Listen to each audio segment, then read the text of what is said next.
The Ruling Class by Peter Barnes. Act 1, Scene 2. The large drawing room of Gurney Manor.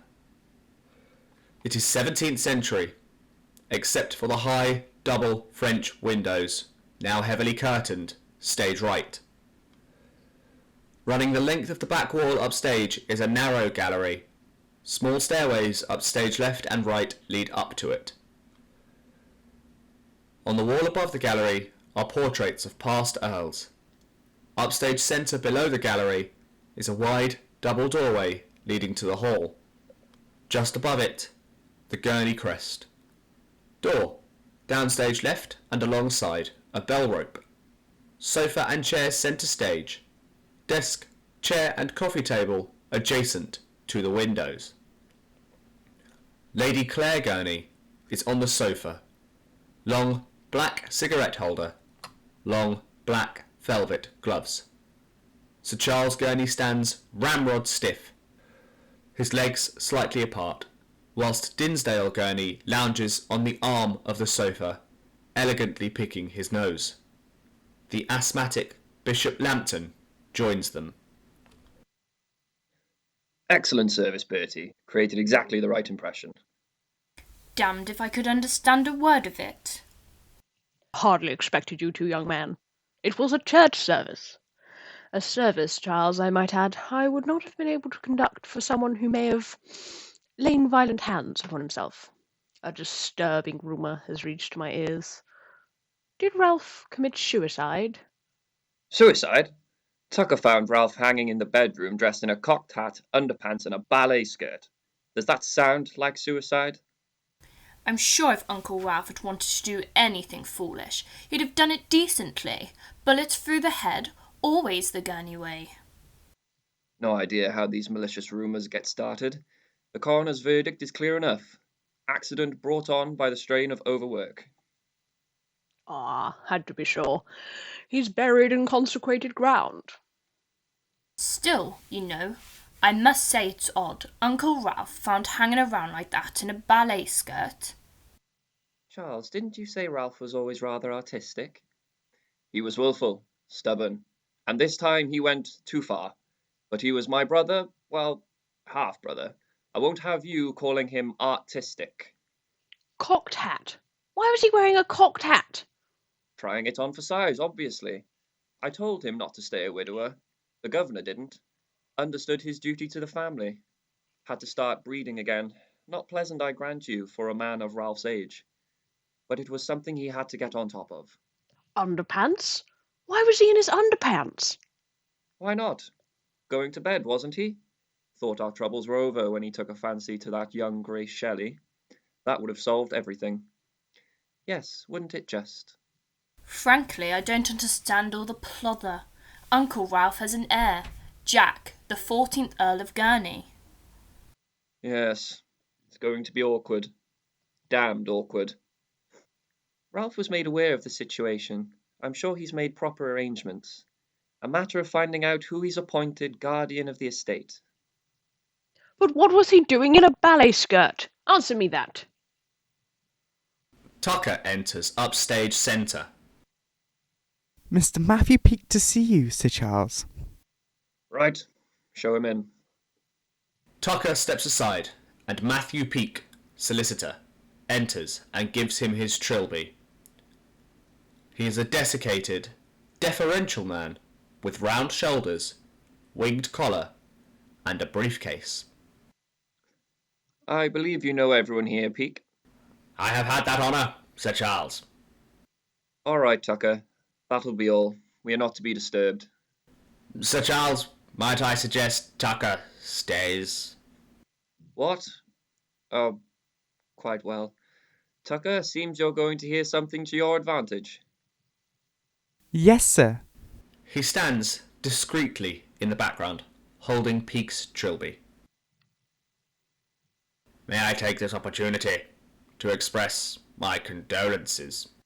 Tucker, do sit down. Thank you, madam. He sits on the edge of a chair, whilst Peake crosses to the desk and takes out some legal documents. May I say, Sir Charles, how refreshing it is to meet with such restraint. Usually I'm afraid these occasions are so emotional. Do get on with it. But, Sir Charles, shouldn't we wait? His lordship's heir. Jack's been notified. Wasn't able to get away for the funeral. Not likely to come now.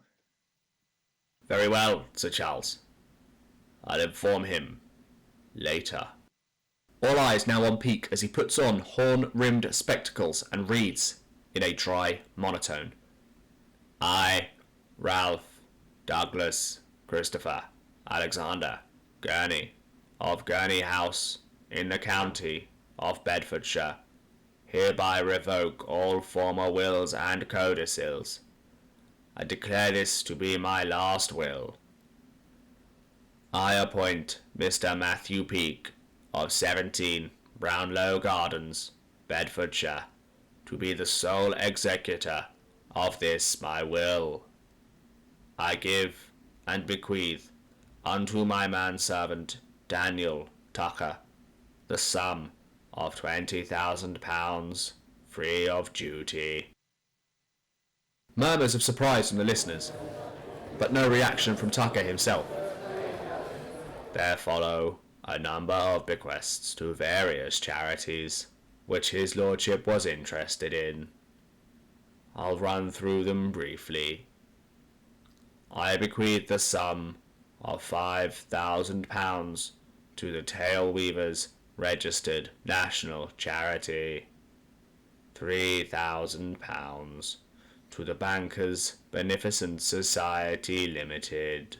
Yippee! 20,000! 20,000 smackers! Whoopee! And Gilbert the Filbert the Knuts with a K. The Pride of Piccadilly, the Blasé. Oh, Hades, the ladies who leave their wooden huts for Gilbert the Filbert, the Colonel of the Knuts. Yeah! Flinging open the door upstage, he leaps raggedly out, arms held high. There is a crash as he hits something. Silence in the room. Tucker seems het up. So are the ways of everyone that is greedy of gain.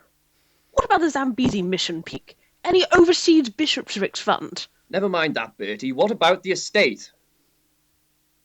I devise and bequeath all the remainder of my estate, both real and personal, whatsoever and wheresoever, to which I might be entitled, or over which I have any disposing at the time of my death, to my beloved son, Jack, Arnold, Alexander, Tancred, Gurney, the 14th Earl of Gurney, for his own use, absolutely. For his own use, absolutely. But who's been appointed legal guardian? No one. By the rivers of Babylon, there we sat down, yea. We wept when we remembered Zion. You mean Jack is free to run the estate? And everything? Think of Jack in the royal enclosure. Jack in the Athenaeum. It's obvious Ralph has let his personal feelings come before his duty to his family. We'll have to fight. Awkward. Scandal and all. But we've no choice. If this, my will, is contested, the whole of my estate, both real and personal, is bequeathed to the charities named herewith. The Earl Hague Fund, Lord Wharton's... No. What about the Zambezi mission and the bishoprics funds? Just ridiculous. Absolutely not. They are too busy yelling to notice Tucker appear in the doorway upstage centre smoking a cigar. He disappears for a second, reappearing immediately, carrying a large hall vase.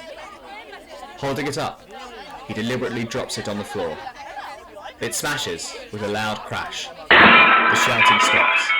They all turn in astonishment. Tucker takes the cigar out of his mouth and makes the announcement in his usual, calm, respectful tone. Ladies and gentlemen, the Queen's Right Trustee and well-beloved cousin, Jack Arnold Alexander Tancred Gurney, the 14th Earl of Gurney. Tucker steps to one side. The sound of approaching footsteps. All eyes on the door. Bishop Lampton's asthma becomes painfully pronounced as the tension mounts. His breathing turns into a thin, high-pitched screech as the new Earl of Gurney finally appears in the doorway. A Franciscan monk of the Capucci order. His habit is a coarse, brown tunic. Cord, girdle, bare feet in sandals. Tall and ascetic, the Earl has a sensitive face, fair beard, and a magnetic personality. Hello. I'm sorry I wasn't here before, but I only received the news yesterday. I'm afraid our little community is somewhat cut off. I hope you'll forgive me. I know he would. My sorrow isn't less, or the pain. I've just come from his grave. Thank you, Uncle Charles, for making all the arrangements. Aunt Claire, it's been so long. You haven't changed. You must be Dinsdale. Yes, I must. How do you do, sir? Are you still angry with me, Bishop? First, let me put your minds at rest. The choice has been made. I've come back to take my proper place in the world. The monastic ideal isn't easy. I've had many broken nights. But I've come back refreshed, though hardly equipped for society. I shall need your help, Uncle Charles. We're all one family. Let's wash away the old sores. If the bishop doesn't mind, I think we should pray. Pray? For love and understanding. Surely you pray for love and understanding. Every night. Without success. Peake moves silently towards the door. You too, Mr. Peake. I'm Methodist. I'm sure you're still a Christian. Come. For me. Yes, my lord. Embarrassed, he begins awkwardly to kneel. Claire smiles slightly and joins Peake and Tucker on her knees. Sir Charles is about to protest, but then thinks better of it. Clenching his jaw, he follows, pulling Dinsdale down with him. Bishop Lampton fights off a violent asthma attack with an inhaler, whilst the others kneel round the Earl. The lights start to dim down to a spot on them as he holds out his hand in blessing. A prayer should rise up like incense, for you are acknowledging the power and goodness of God. It is an act of faith and a union. A prayer is not a request, but an appeal. To pray means to ask, to beg, to plead. A prayer is a message to heaven. You are talking directly to God. Express your desires freely. Don't be afraid. I know them already. For I am the creator and ruler of the universe. Coda, the one supreme being and infinite personal being, Yahweh, Shangri T and El, the first immovable mover, yea, I am the unknowable, absolute, righteous, eternal, the Lord of hosts, the King of kings, Lord of lords, the Father, Son, and Holy Ghost, the one true God, the Nas. A strangled cry from Bishop Lampton as he slips off his chair and thuds unconscious onto the floor in the darkness.